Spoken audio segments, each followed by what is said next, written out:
Hey, here we are. We're happening. Tom Overend from the Batline Project. Please tell me that we are doing it. And yeah, you're live. You're live on the internet, man. Beautiful, mate. Well, hey, fuck it, Sunday night. Thanks for joining us. This is Mastering Music, Mastering Life. Tony, Jack the Bear Mance here with you at Deluxe Mastering, along with Mr. Matt Young. How you going, buddy? How are you, my friend? I'm doing well, man. From King Parrot. Mm-hmm. It's good to have you here, mate. It's good to be here. A lot of people said this would never. Well, I say a lot of people. A select few people said to me that you're never going to get fucking Youngie on the podcast, only because you're just so flat out and you just got so much fucking shit on your plate, which I know is a fact. And then it was just like, why do I want to come on your fucking podcast for? So why wouldn't he? Yeah, why fucking here wouldn't I he? am, man. So we're just obviously talking, it wasn't that hard. we're just talking shit. Yeah, exactly. Yeah, but good to have you, mate. Thank you. No, it's good to be here, man. Thanks for having me. No, great. So you jet lagged? Well, I was for a couple of days there. Yeah, we just did a fair bit of touring overseas, and I got back. I think we got back about a week and a half, 2 weeks ago, and yeah, it was all right because actually we flew from the UK to Japan, and then we did about a week in Japan, and then we came back to Australia. So it was kind of, I think it was a clever move actually, and it may be a touring strategy for the future, is to stop off in Japan on the way home because, as you probably well know, Japan's a pretty amazing place as well. Well, I don't firsthand. Oh, you haven't been? I've never been. But everyone says you've got to go. You'd love it. There's stupid fucking deals going on apparently in Japan right now. Yeah, it's awesome. I don't think anything can really prepare you for Japan. Like people, I don't know if you've been to the Grand Canyon. People go, oh, you go to, like you see all these photos of the Grand Canyon and you go, oh yeah, that looks cool. But then when you actually get there and you stand right on the edge of it and you're just like, holy shit, like this is amazing. And like when we went there, we just walked up and down and up and down. And I could have stayed there for weeks and just explored it and gone down and gone through all the little crevices and gone hiking or, done something like that. But yeah, Japan's kind of similar in the respect that, like culturally everything's so different. But they're very polite. The thing people keep telling me is that they're really polite. Yeah. Super polite. Mm-hmm. Someone said they'd love you down there because of all the tattoos, but I understand that they're frowned upon because of the whole Yakuza, association and whatnot. So yeah, you got some ink on your head. What were the looks that you were getting from people as a Westerner?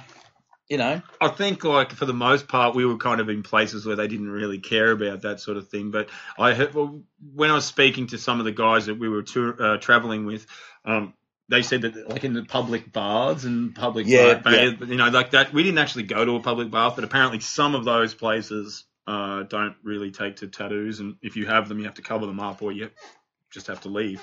That's why all those Yakuza guys, you notice they always have their tattoos so they can wear suits. Their hands are clear, or they can have an open neck shirt. So that's all very strategic in in the way they dress and whatnot. So. But yeah, no, it's a pretty incredible place, man. Yeah, it's amazing. Like I think we were just driving into Tokyo. Like we did our first one in Osaka, and then we went down to Tokyo, and we stopped by, saw Mount Fuji, which was amazing. Yeah. And that was really cool because you're kind of driving up to it, and you're like, geez, it doesn't look that big.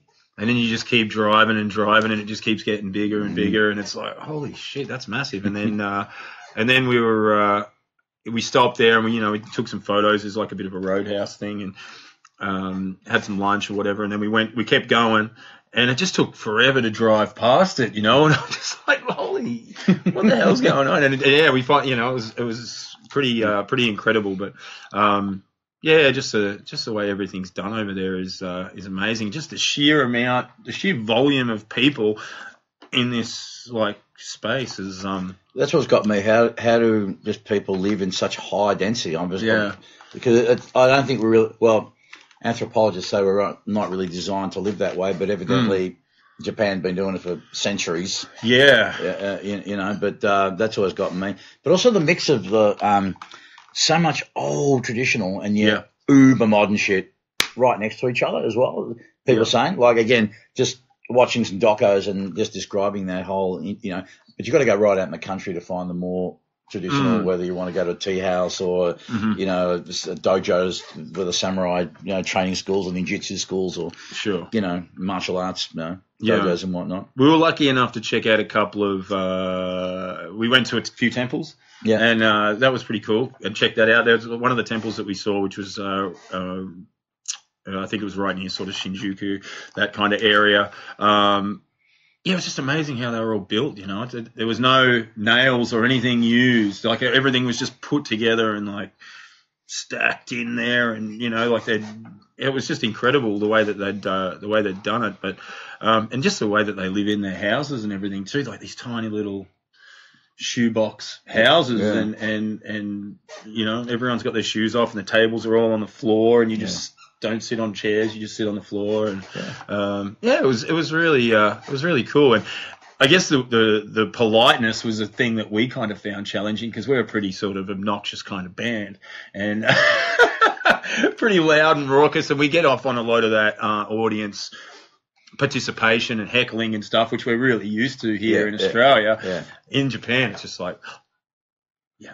dead quiet in between every song. And even at one of the shows that we played, there was no music in between bands. Right. It was just silent. Wow. And we were just sort of sitting there and everyone's getting their stuff set up and it's just dead silent. And we were just...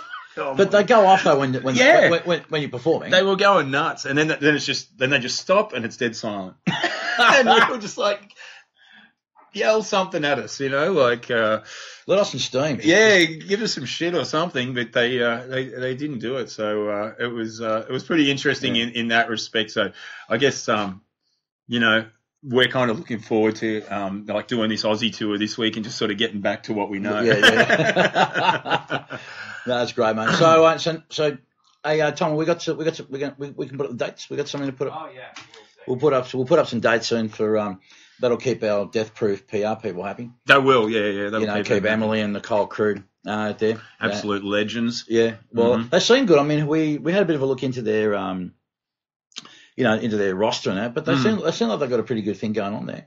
Yeah, they do. Yeah, they're great. They've been awesome to work with, and this is a second time. Oh, we've worked with them on and off, like with different bits and pieces when we're doing a tour or whatever, or when the last album we worked with them as well. Yeah. So yeah, they've been great. Yeah. Well, I got to thank them because they have been very instrumental in. I mean, I know that you and I had some correspondence and whatnot, but I think I've got to thank them because they've been instrumental in actually helping to really put this together. So awesome people. So thank you guys, much appreciate that. It's really awesome. So, mate, how long's the King Parrot thing been going for now? I think we started doing it about 2010, 2011. And then I think we kind of, I don't know, it's sort of been sort of incrementally going on. Like, we did, in those early sort of stages, we were kind of, just sort of stuffing around like you do.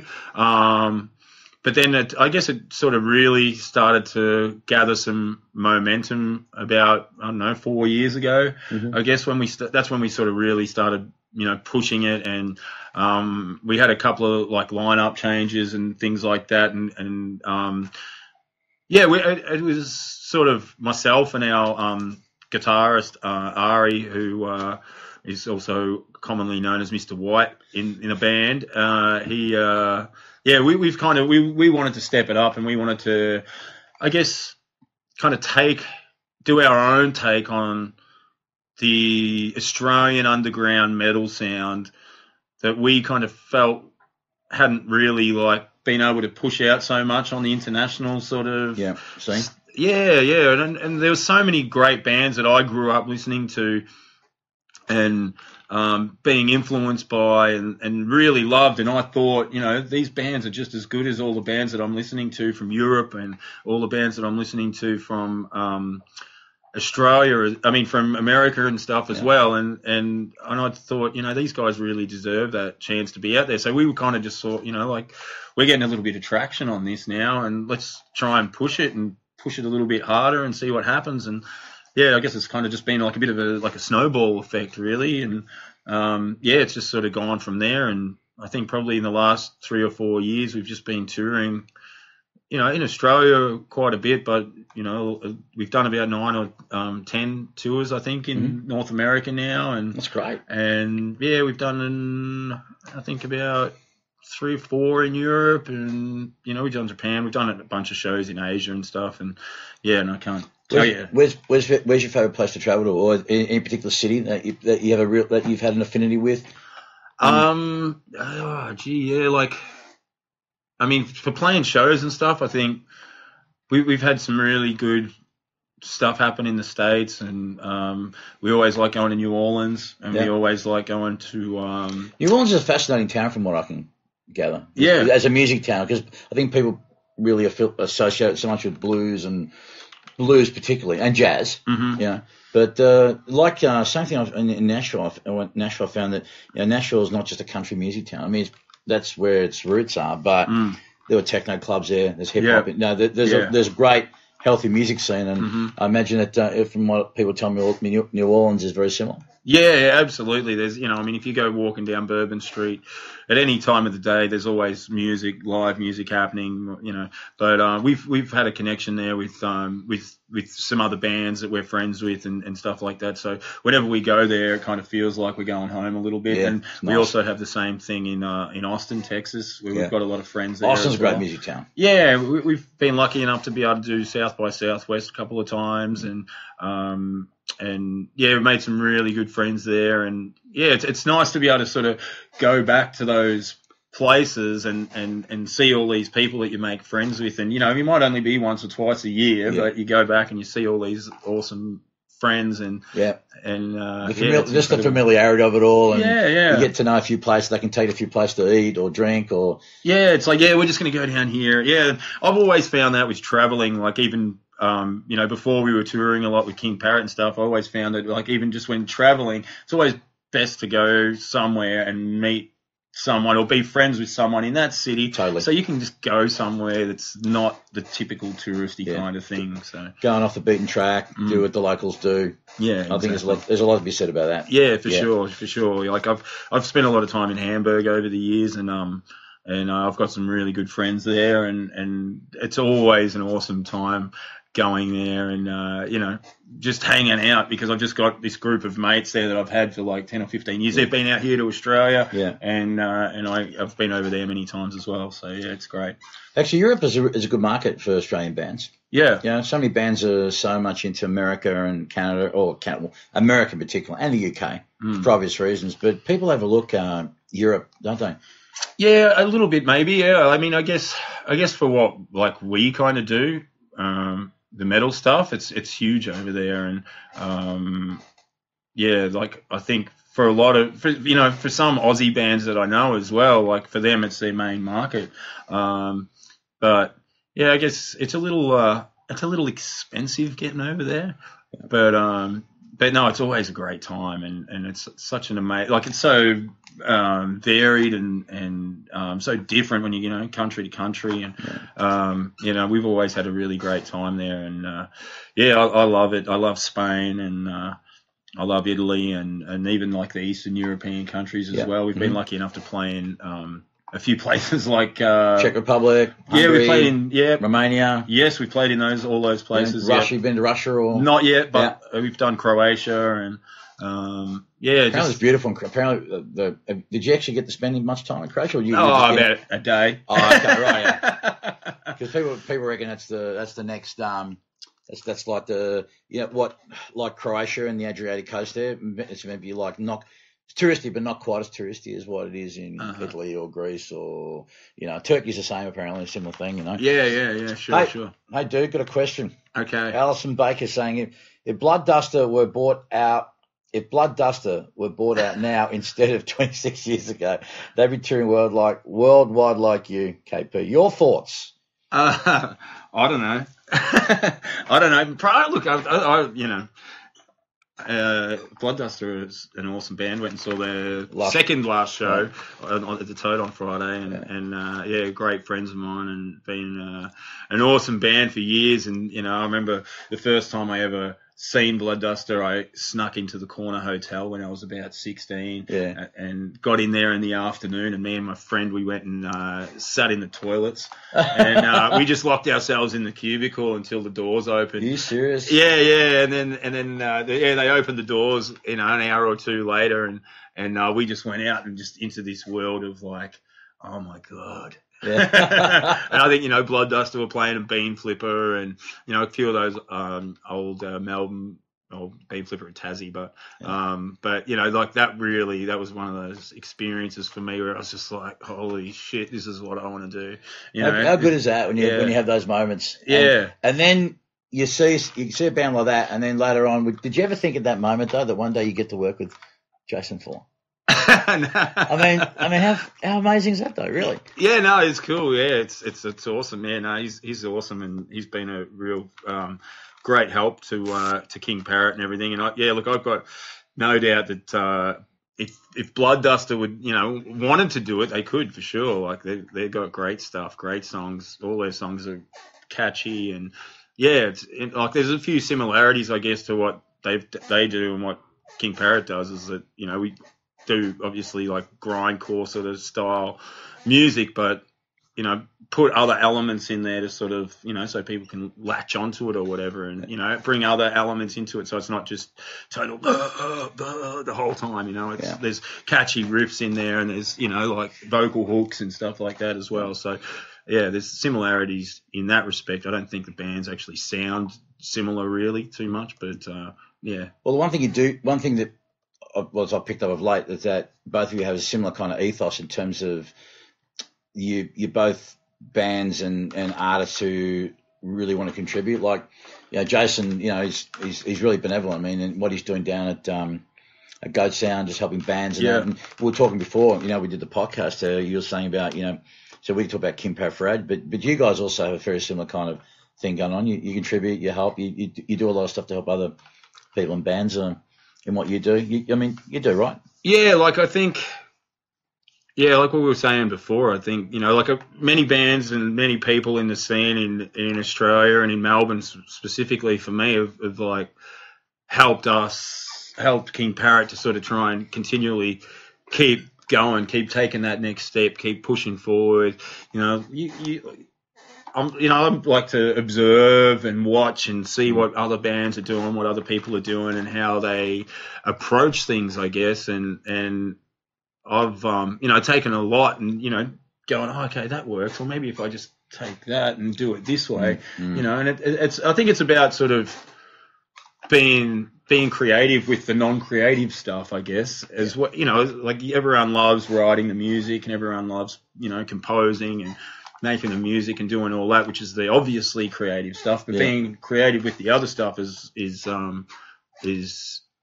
fun as well. And that's been a real challenge for me, I guess, like trying to keep things fresh and keep things moving and, especially like stuff like the merchandise, like I love doing all that stuff. And do you have a hand in design doing, or do you have a graphic person doing that for you? Yeah, we have quite a fair few people working with us, like lots of people doing different things, or someone might approach us and say, hey, we've got this idea or we've got this design, have it straight away, and or whatever. But like we've got a good team, guys from Graph Orlock, which is Simon Robbins and Boyd Sinnott. They've done in the last sort of artwork for our last two albums. And I love working with those guys. Like Boyd's one of my best friends, and Simon's become a really good friend of mine as well, and we just like to collaborate and go back and forth and come up with cool new merch ideas, or just like random stuff that we think is not too much like going down the path of Kiss, where you're like, we're making toothbrushes or something like that. Just making cool stuff that people might like, that's not too ridiculous, and sort of that fits in with the metal scene and fits in with what we're doing.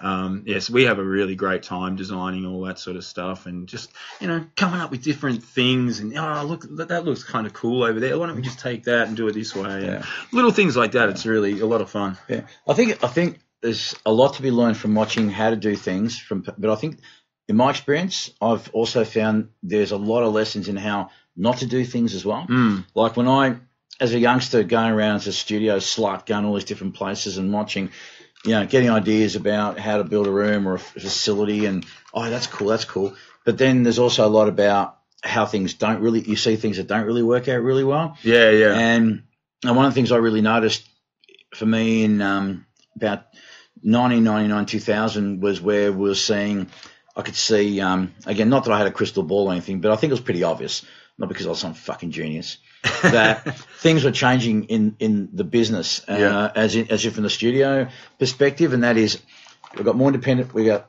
more smaller budgets, more indie artists, more artists now making their own recordings, which meant that the old model of the old studios through the 70s and 80s and even the 90s was all about, an hourly rate. It was very corporate, very kind of, boom, boom, boom. Yep. And I remember I was working out of a place where I was hiring a room out of there, and I was just saying, I don't think this is going to work anymore, guys. I really don't. I think we really have to take a different approach of maybe looking at a fixed rate, just getting the band in, because they're doing their own shit. Let's have a listen to what they're doing to see how those things sound, because they're still novices. Mm-hmm. Help them to get something more out of their environment, and then you'll get and you must have an idea about roughly how long it'll take and what you need to get paid, and so make it competitive, but also make it profitable for yourself, but also make it fair, I guess, and value driven. Sure. And I think an artist would rather prefer to come in knowing, that's all we're going to have to pay. Yep. And then you don't have to worry about the clock, because nothing is more stressful than, oh shit, we've only got 15 minutes left in our budget. Hurry up. So no, I don't want to hurry it up. I want to do it right. Yeah. And no, there was a lot of resistance towards that. Mm-hmm. And that actually was what drove me to sort of go, you know what? As much as it's been nice hanging out here, I think I'm going to do my own space, and I'm going to start, because I can see this is where it's going. And sure enough, try and do it in your own sort of way. And but also to suit it's the reality of what the market is and the clients you're dealing with. I mean, 90, maybe not 90, but close to it. 90% of my clients are, maybe more actually. My typical client, if we can call it typical archetype, right? Self-funded. Make fuck all money off their music. Yeah. Usually have to do their own recording or mixing, and so therefore, that's what you're dealing with. So you got to adapt around what you got, and work as best you can. Now, of course, there's always going to be people that will happily pay for a quality item, but the reality is it's like I would love a fucking McLaren, but I just don't have the money for it. Mm-hmm. You know what I mean? As much as I'd love one, Never say never, man. But I don't even know if I want. Even if I had the money, actually, you know what? Even if I had the money, I don't think I'd fit one of those fucking things. They might have to, you might have to go the custom build. I don't know, man. I don't. You know what? Give me a muscle car any day, man. I'll just drive a Falcon. Yeah, I'll fucking me too, Falcon. man. Just give me a Falcon, give me a V8, let it rip. And hey, there's a couple of questions up here, mate. Okay. Jeff Ham, I don't know if you know him, but he's got two questions here. What does the future hold for King Parrot? And what are the bands that Youngie is listening to right now? What's currently influencing him? Yes, I do know Jeff Ham.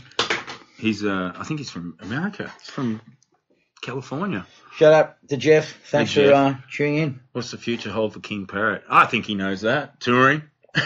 Probably, getting out there on the road and doing our thing and just being productive.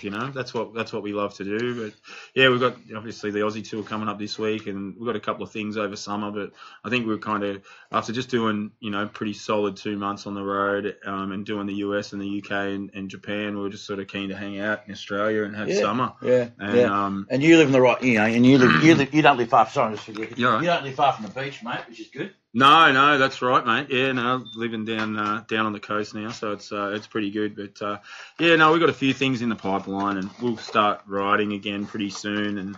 And we actually just spent a couple of weeks down in about a week in New Orleans. I always say New Orleans. I know everyone says New Orleans in Australia, but like when you're over there, you're sort of supposed to say New Orleans. Yeah. Because that's how they say it.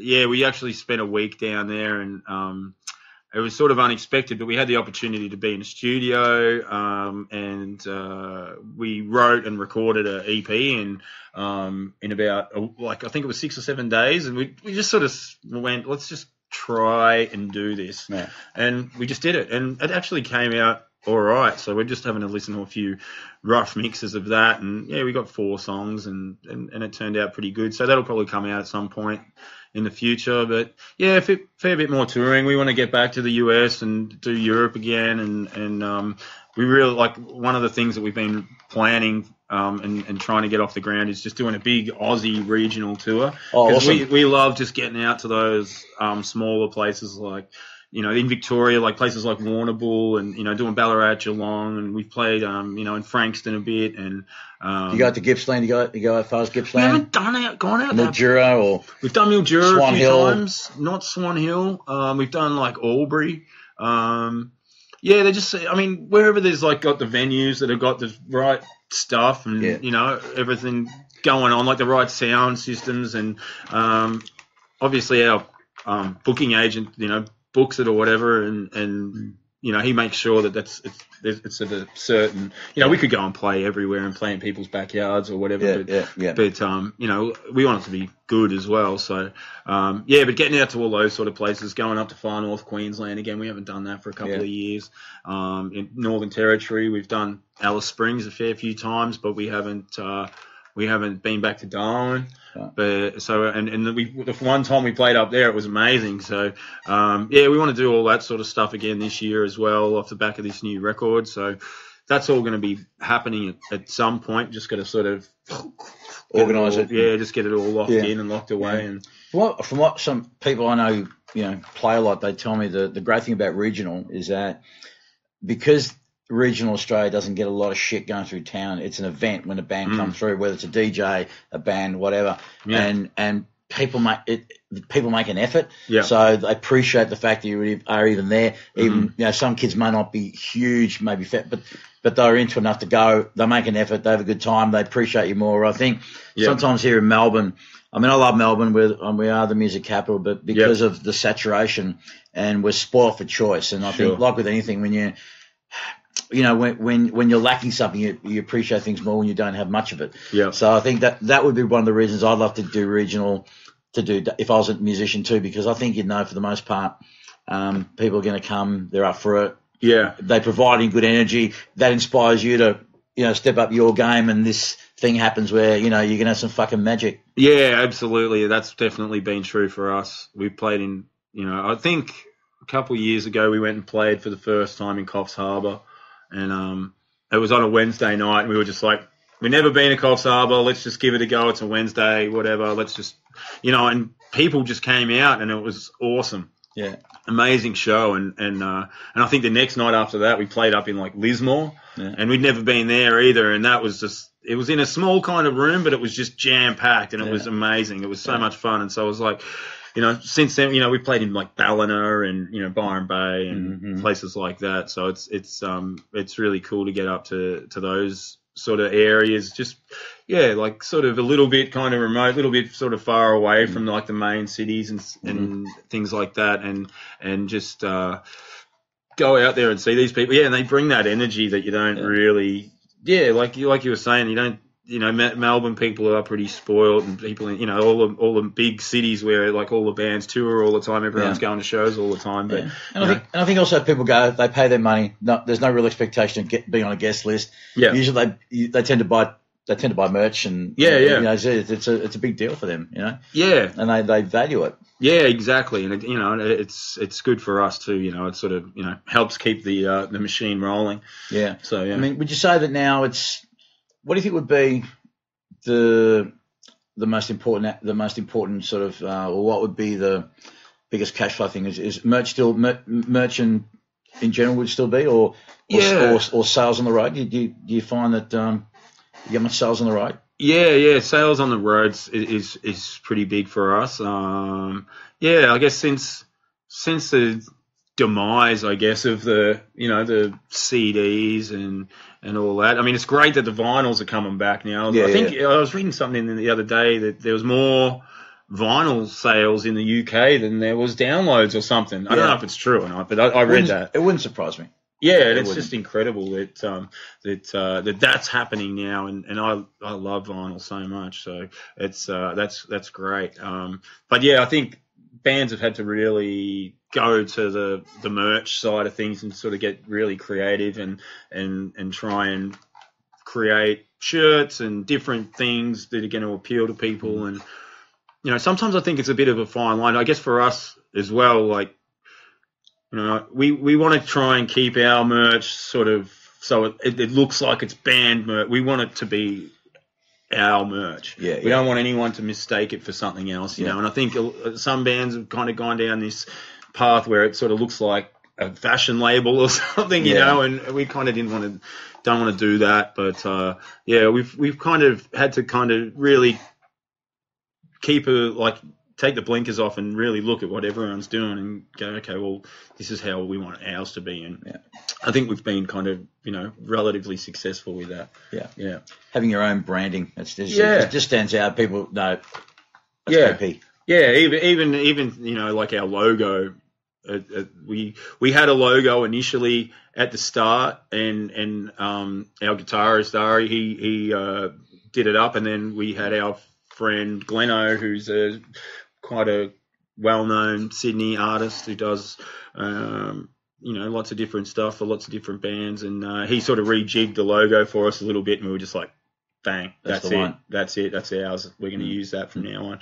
And it doesn't mean that you can't have other little bits and pieces. Sometimes we do the King Parrot in like old English writing, or we've had a few different little variations on it here and there, but we always sort of go back. That's our logo, and he made it the right way. Yeah. Right, two more questions here, mate. We've got James R. Von Lamont. I hope I pronounced it right. Will there ever be a Housecore Records showcase in Australia? Well, I mean, I don't know, but we've definitely spoken with them about bringing one of Phil's bands out here, and nothing's locked in or anything like that, but I'm hoping that we might see something of that nature happen next year. So it's don't hold me to it, but we're going to keep working on it. Nickel. And Jay, I love, shout out Jay. He's a dude. What are the most important things on your tech and hospitality riders?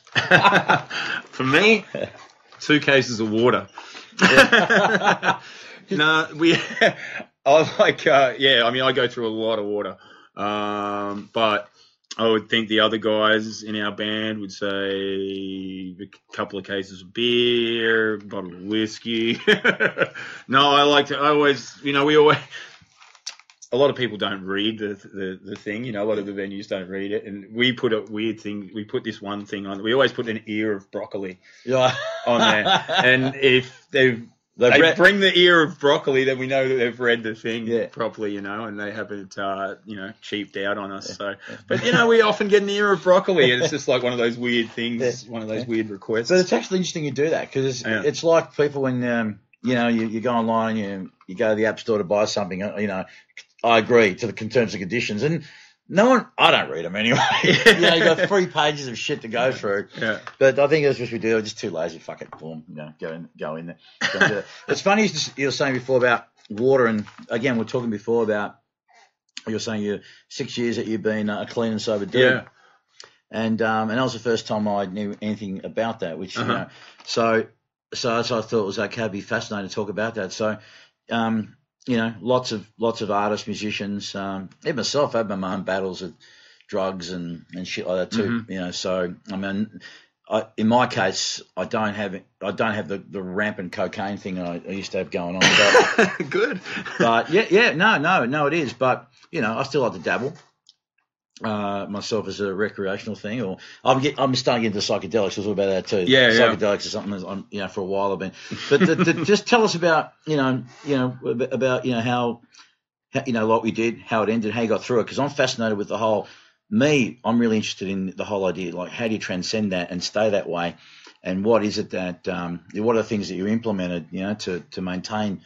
Where you are right now, because that's what fascinates me. And I think hope for other people too who struggle with it, Yeah. I think, I think, like I started, drinking and using drugs when I was probably about, 14 or 15. And, and it didn't take long for me to sort of, get on to being an everyday user.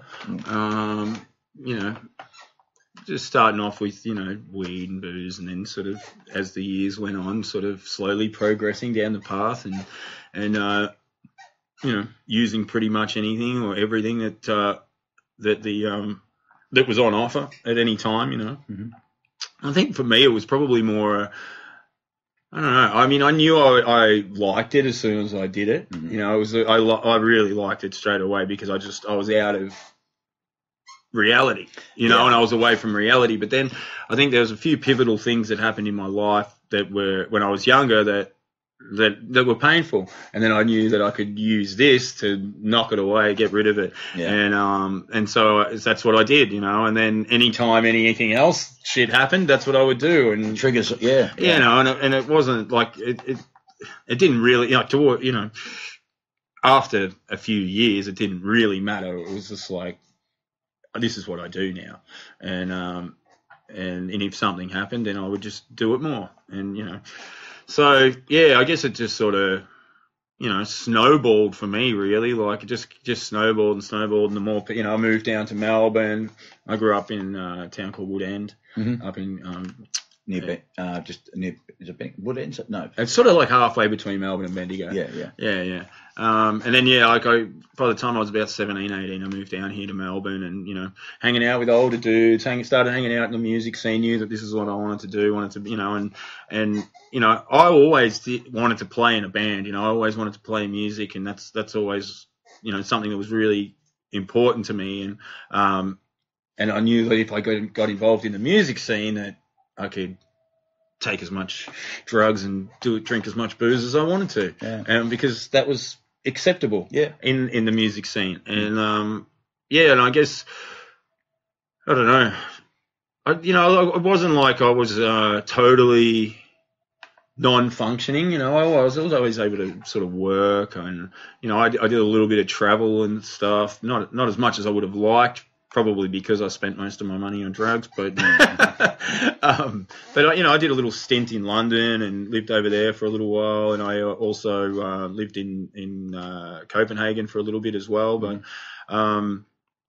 just being in sort of relationships with people using as well, and all that. Towards the end, I was just sort of I was using against my will, and I think I was making myself really, really sick as well, because I would often isolate, and I would often do stuff on my own, and I wouldn't tell other people. Very common.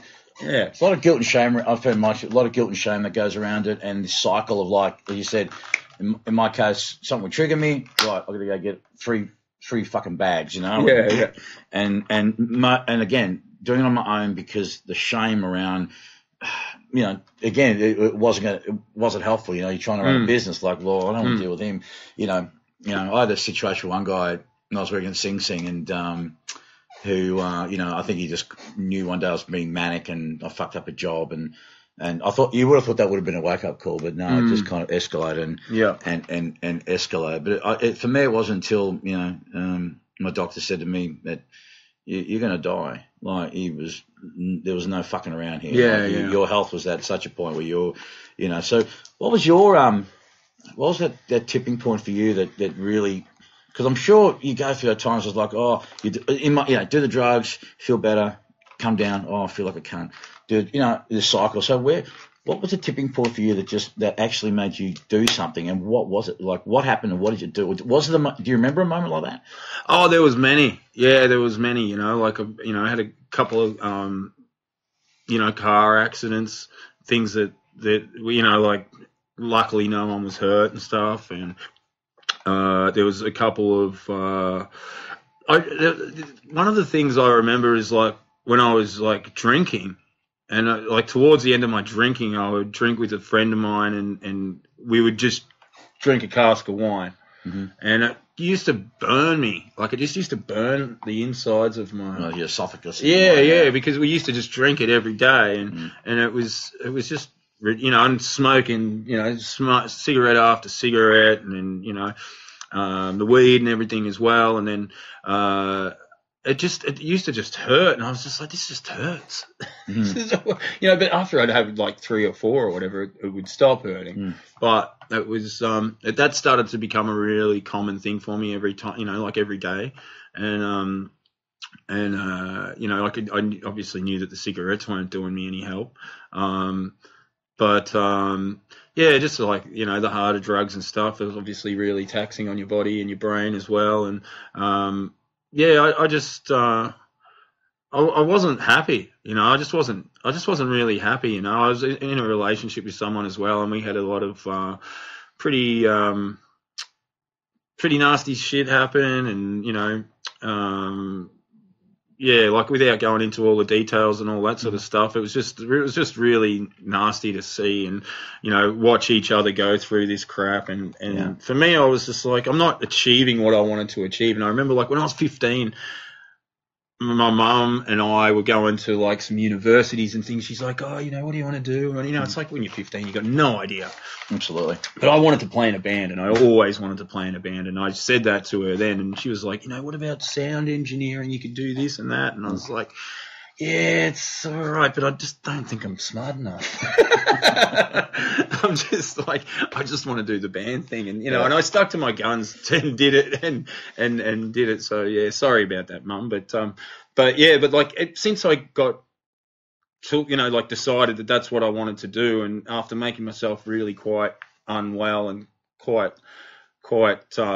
sick from using and pushing it as far as I wanted to push it, and I don't think that's a thing, you don't like, I wasn't in the gutter, and I wasn't like homeless or anything. I wasn't totally broke or destitute, but it was enough for me. Like that, and that's, some people go, oh, but you weren't like this, so it mustn't have been that bad. But for me in my head and for what was happening in my life, I wasn't happy with what I was doing, and I knew that using and drinking were the main problems and the main barriers from stopping me doing what I wanted to do with my life. So it had to go, I had to change it, and I tried by myself, and it didn't work. Like I would get a couple of days up, and I would be losing my mind, absolutely losing my mind, and I just couldn't do it on my own.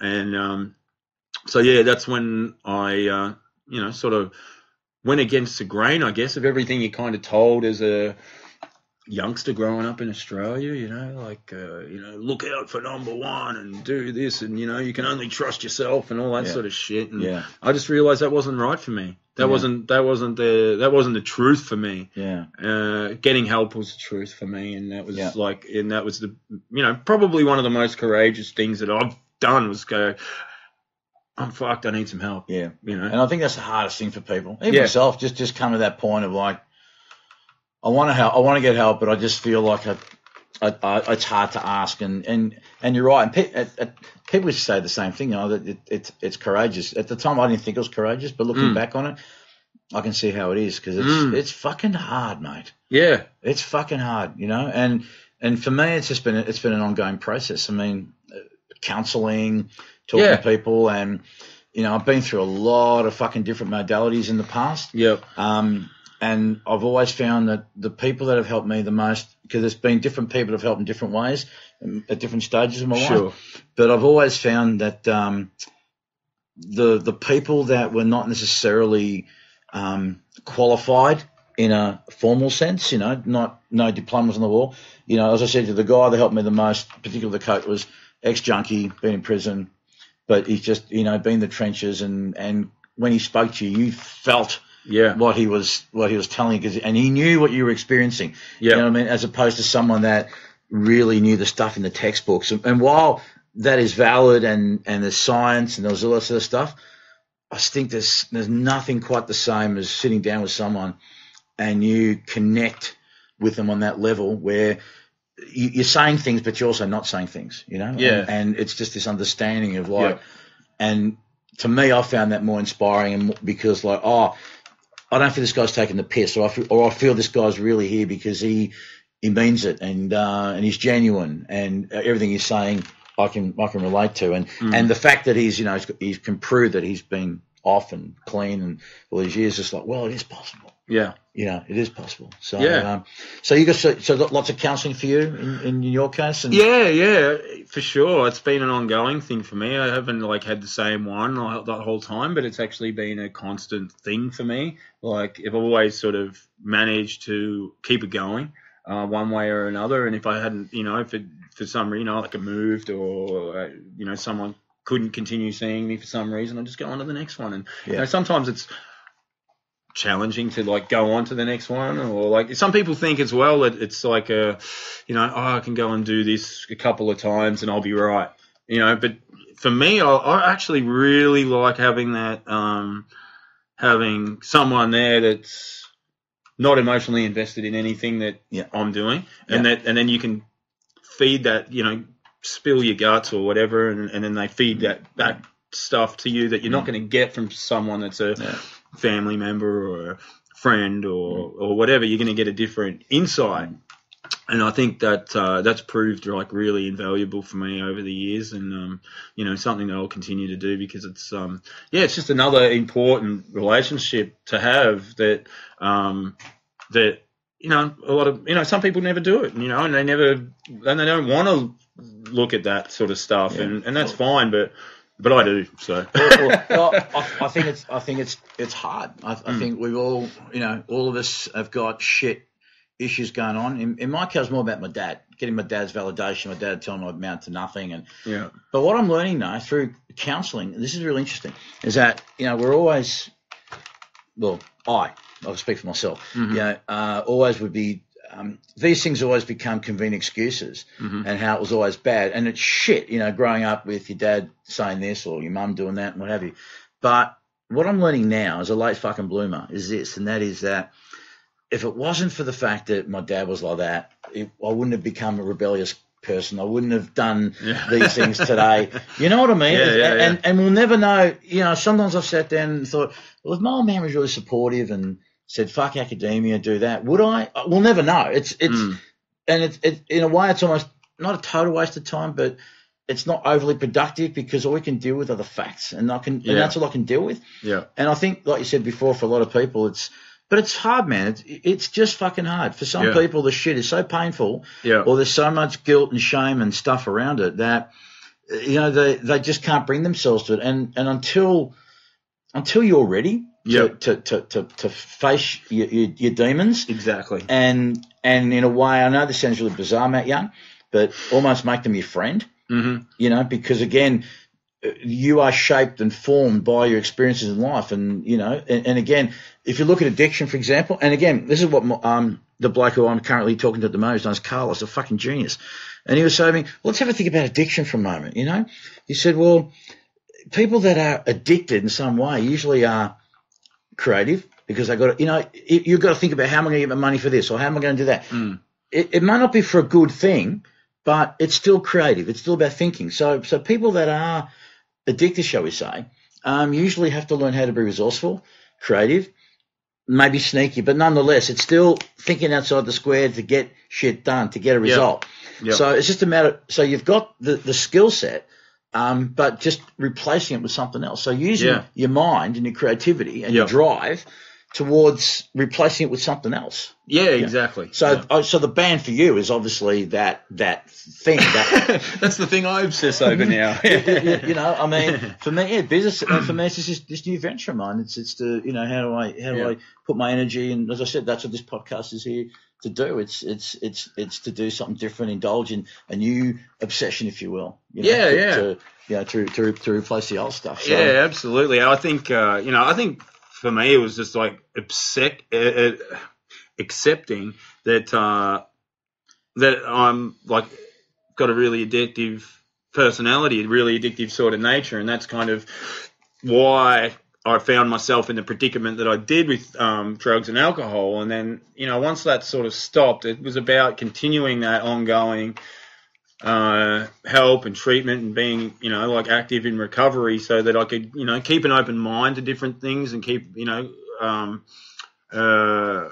try new things and try different things that I hadn't been, privy to before, things that I hadn't done before. And trying things like yoga or meditation and things like that, which, people wouldn't expect that from a metal guy, but, they're the things that I need to do to try and keep myself right and going in the right way, because I know that addictive personality and that stuff is sitting right there all the time, and I know that's in me, and I can't change that really, but I can treat it.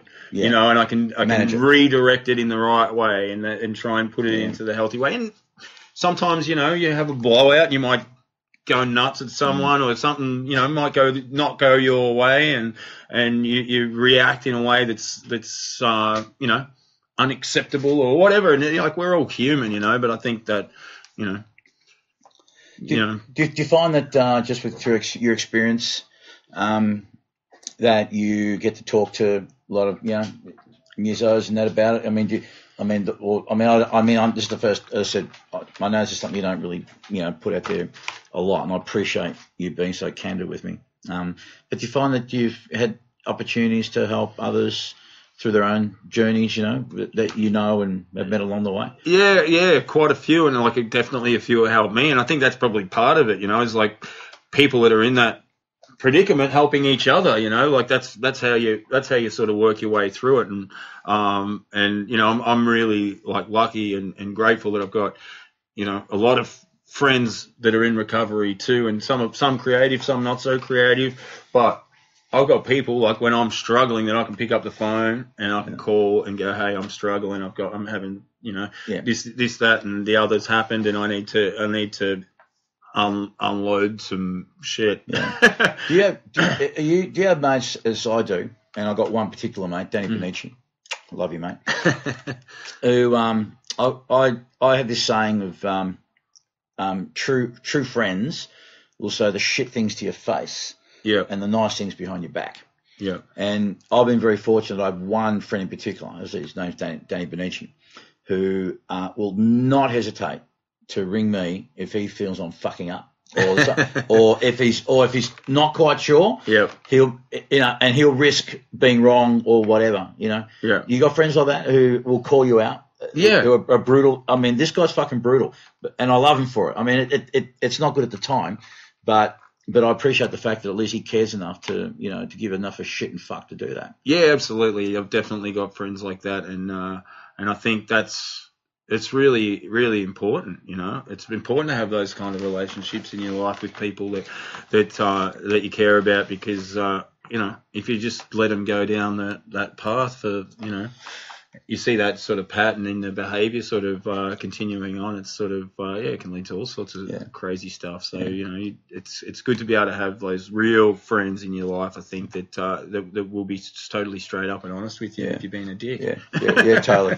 It's not easy. Not easy to swallow, because, like I said, we don't like to admit that we're wrong. We don't like to be called out, Yeah. But we just don't. I mean, most people don't. It's again, anything that's painful and hard to take.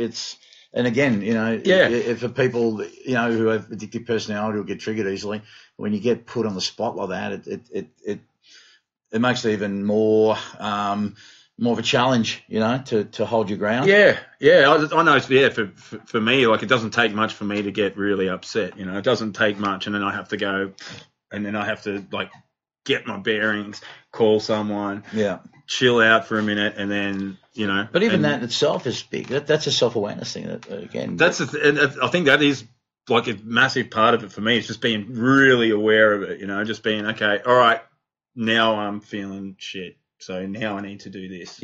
And that's pick it up straight away. And the sooner you can pick it up and notice it and then treat it, then you can move on. Yeah. And that's part of the process, I think. Yeah. And as you said, it's an ongoing thing, because I'm finding that now the way I think is definitely different to, say, 5 or 6 years ago when I was really at a bad place. Of how your brain starts to rewire. Just the fact that you've got that ability now to sort of go, hang on a minute, this isn't quite right, or it still doesn't mean you don't get pissed off or angry, but at least the awareness to the feeling, and knowing, okay, last time this happened, okay, well, I really don't want this to happen again. So and go through the motions of what you have to do. And hopefully, it gets to that point where it just becomes automatic. You don't have to. You'll just kind of less and less triggering, less and less this, and more spaced apart until hopefully it just kind of dissipates. Yeah, exactly. I think that's probably been one of the major challenges for me. Like when I'm at home, I can do my recovery stuff and that quite well, but then as soon as we get out onto the road and stuff, and becomes not so easy, and you're eating crap food all the time, you're getting no sleep, you take your opportunities to sleep whenever you can, like in a corner on the floor or something somewhere backstage while there's sound check going on or something like that, and things like that. And if for me, if I don't stay in check with all my recovery stuff, then things can get sort of like my head can go pretty crazy. And I actually had a bit of a blowout when we were in the UK recently. I went off my head at one of the guys in our band, and he got really upset, and it was really bad, and I felt so horrible about it for many days. And we talked through it, and it just took a few days to get it all like out and even again, but when you spend that much time with one another and stuff, and we're all in this thing together, it's like we spend a lot of time away, we're in vans or in a tiny little cramped space for like really long periods of time together. Like shit's going to happen, but I know for me, it's like really important that I stay on top of that stuff. Cause I know when that happened in the UK recently, like I think I was getting overwhelmed and I wasn't reaching out and I wasn't getting help and I wasn't doing the things that I know that I need to do to stay well mentally. And all it took was one little thing and I just blew right up, and I know like I looked at that incident and went, okay, I need to not let that happen again, and these are the things that I need to do to make sure that this doesn't happen again, because it wasn't cool, it just wasn't cool, and I should know better. But I just let things fester away a little bit, and I guess sometimes being on the road and that you can let things fester away because you're always busy, you're always got stuff going on, and you're always moving from the next place to the next place, and it's no excuse, but it's not natural. I think life on the road it's not natural. I mean, especially like you're living by the ocean. It's such a serene, calm, different kind of world. You walk down the street, people, and then you go on the road, and you're living in this very unnatural environment. Not always have the best choice for food. Sleep. Sleep's so important. Now, circadian. Again, I think people really underestimate the importance of sleep. Yeah, absolutely. Just having a regular, good sleep pattern, and again, just because we're not really nocturnal. I mean, musicians are nocturnal for the most part, but we're not really nocturnal creatures. I remember someone was saying that if you went out camping without your phones or shit, just kind of went out in the nature for a week, they said that you would just naturally get up at sunrise and be going down at the sunset. And the way that nature kind of intended it. I think we've just lost our fucking connection to it in modern society. And I'm not for me, I don't necessarily want to go out in the grid and live, completely. I love. We wouldn't be doing this otherwise. I love conveniences and shit like that too much. But I always find that when I get out, like again, I just went to Torquay overnight, just an overnight stay. Okay, Torquay's not fucking, but nonetheless, it's just a different energy. People are friendly. I look in the eye, like you said before. Say hello, and just getting that disconnect for a while, and you come back, and I find I become replenished, and even that itself has. It helps me a lot. So I imagine that, when you get down the coast, it's just that. Yeah, that's why I moved down there. I really, really like living down there. And, I've always, I don't know, like I'm not really into star signs and all that, but I'm Aquarian. So I guess living by the beach, living by the water is. That shit's fascinating. Yeah, it is. I don't know enough about it or anything about it, but I always loved being by the beach. Yeah. So, yeah. But even that, all that star sign shit. You know how people go on about, that's because you're an Aquarian, or this happens to you because this doesn't happen to you because you're a fucking Gemini. This happens to you because you're a cunt. Yeah, that's true as well. Probably. Although the science of astronomy, astrology or astrology is the horoscope shit. All right, astronomy, yeah. But again, you look at the stars. The ancients looked at the stars for navigating. They looked at it for when to, harvest their crops, even when to go to fucking war. They So there's something in that shit. But when people though do the whole Woman's Day thing or the hippie woo woo stuff, that's when you've lost me. When you come to me with that stuff, it's like, thank you very much. Don't call us, we'll call you. Yeah. Oh, look, I don't know anything about it really, but I just know I love being by the ocean, and it's really, there's something calming about it, and especially like coming back off going on tour and stuff. You're like, I'm just jumping straight in the ocean and just wash all that tour filth off me. Yeah. And it was, that was like the first thing I did when I got back from Japan was I just went bang straight out into the ocean. I went for a surf and just really enjoyed it. And I mean, the surf wasn't even that great, but just having not really been in the ocean for a couple of months, it was just it was great to get back in there and have a paddle around and notice how much the water temperature had warmed up as well from when I left. And it's something definitely different about it. After living in Melbourne and all that for many years, and living in London and Copenhagen and spending a fair bit of time in other cities and stuff around the world, just living down the beach now. I really, I don't think I'll be moving anytime soon. I really like it down there. Yeah, surfing again. Being down in Torquay, a lot of surf culture, obviously. Rip Curl, but I've got a great admiration, appreciation for surfers because it's not easy to do. No, it's very challenging, and you got to be really fit, aerobically fit, and you got to have balance and coordination, and you got to be strong too to do the shit you do. And skaters too, man. You seen some of the shit some skaters do. Yeah. Their coordination and their bravery, I mean, some of the shit some skaters do. The new school skaters especially, it's like fuck off. Yeah, you're fucked in the head. There's something you got a death wish. I think the risks of skateboarding, could probably far outweigh the risks of surfing. Yeah, just because you got the water to fall into. That's kind of why I like surfing. I've never really been into skating, just because I've seen, growing up.